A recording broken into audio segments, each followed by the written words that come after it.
Hello everyone, welcome back to my channel. तो friends, आज हूँ शारदीय नवरात्रि प्रथम दिन।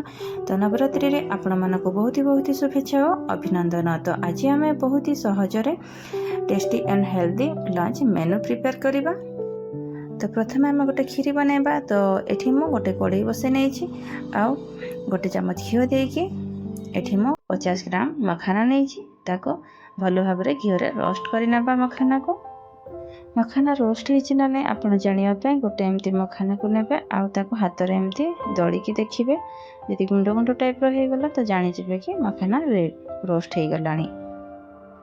मखाना ठी रोस्ट हो जाए। आम गोटे चमच घी देकी किसी काजू आ बादाम को भाजी नवा एमती।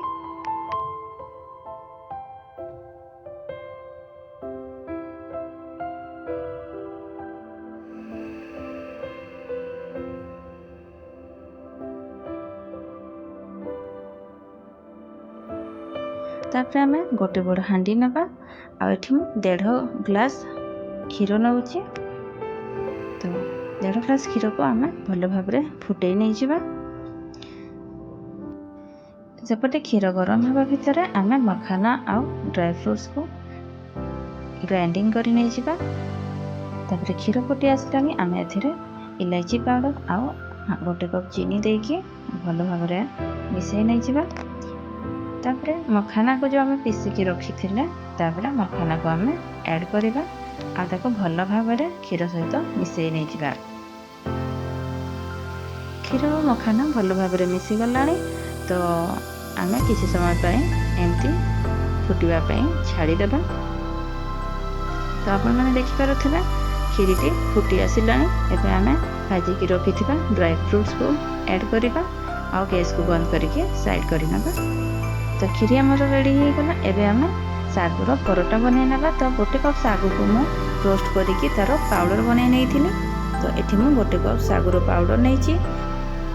तापर मुझे गोटे बड़ आलू को बॉयल करके ग्रेट करके नहीं आ हाफ चमच मु कंचा लंका नहीं। तापर ये मुझे काटिकी रखी धनिया पत्र ऐड करुच्ची। तापर किछि जीरा ऐड करुच्ची। तापर मुझे ऐड करुच्ची स्वाद अनुसार सिंधी लुण आउ हाफ चमच मुझे गाई घी ऐड करुच्ची। तापर ये सब को मिसईकी भल भाव गोटे डो फॉर्म रे नहीं आसीबा। आ टिके टिके पानी दे दे आपण या को डो टी को सॉफ्ट करि परिबे या तो फिर टाण भी करि परिबे। मुझे टिके टाण रखुची। आपण माने चाहिले आउ टिके आलू मध्ये ऐड करि परिबे आउ टिके पानी देकी सॉफ्ट मध्ये करि परिबे। तो ये परोटा पे आमर डो रेडी हो गला। एबे आम गोटी गोटी कर परोटा बनई नवा। तो टिके घी देकी बनइले बहुत ही भल भाव सहजरे हो जाए। तो एमती चारि साइड रे फाटी जाउची। तो आपण माने चिंता करिवेनी गोटे कट लगे नहीं जिवे गोटे गिना नहीं जिवे बड़ गिना आ गिना देकी ताको दबेकी पूरा शेप भी दे परिबे गोल शेप दे परिबे आपण माने। देखो परोटा को मैं भल भाव प्लेट रे गोल शेप दे देली। एबे पैन गरम करिकी परोटा को सेकी नवा घी देकी।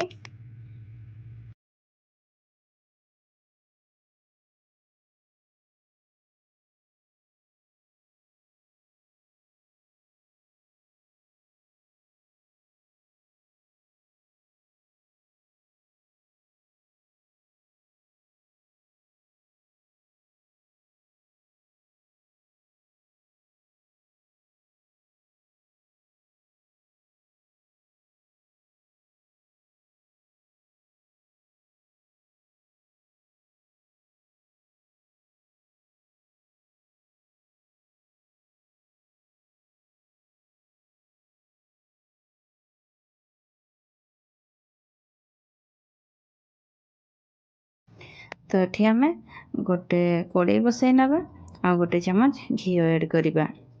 घी गरम हो गला परे किछि जीरा ऐड करवा। तो जीरा फुटी गला परे आम काटिकी रखी कंचा लंका ऐड करवा। तापर किछि हळदी गुंड ऐड करवा। तापर बॉयल करके काटिकी रखी मु गोटे कप आलू को एठी ऐड करुछि। तापर एठी मु जीरा और सुखा लंकार पाउडर बनई ताकू ऐड कली आउ एडी सिंधी लुण को ऐड कली। आ भल भाव तार कंचा स्मेल जीवा पर्यंत आलू को आम भाजी नबा। तो ये आमर जीरा आलू रेडी हो गलानी। ଏବେ ଆମେ ଚାଲନ୍ତୁ ପ୍ଲେଟିଂ କରି ନେବା। ତ ଆମର ପରଟା ରେଡ଼ି ହେଇଗଲା। ଆଉ ମୁଁ ବନେଇକି ରଖିଥିଲି କ୍ଷୀରି ମଧ୍ୟ ରେଡ଼ି ହେଇଗଲା। ଆଉ ଏ ଆମର ଜିରା ଆଲୁ ମଧ୍ୟ ରେଡ଼ି ହେଇଗଲା। ତ ଆଜିର ରେସିପି କେମିତି ଲାଗିଲା କମେଣ୍ଟରେ ଜଣାଇବାକୁ ଜମା ଭୁଲିବେନି। ଚ୍ୟାନେଲକୁ ଲାଇକ୍ ଆଉ ସବସ୍କ୍ରାଇବ୍ କରିଦେବେ ଆଉ ଆପଣଙ୍କ ସାଙ୍ଗମାନଙ୍କ ସହିତ ସେୟାର କରିବେ। ତ ପୁଣି ଦେଖାହେବ ଆଉ ଗୋଟେ ନୂଆ ଭିଡ଼ିଓରେ।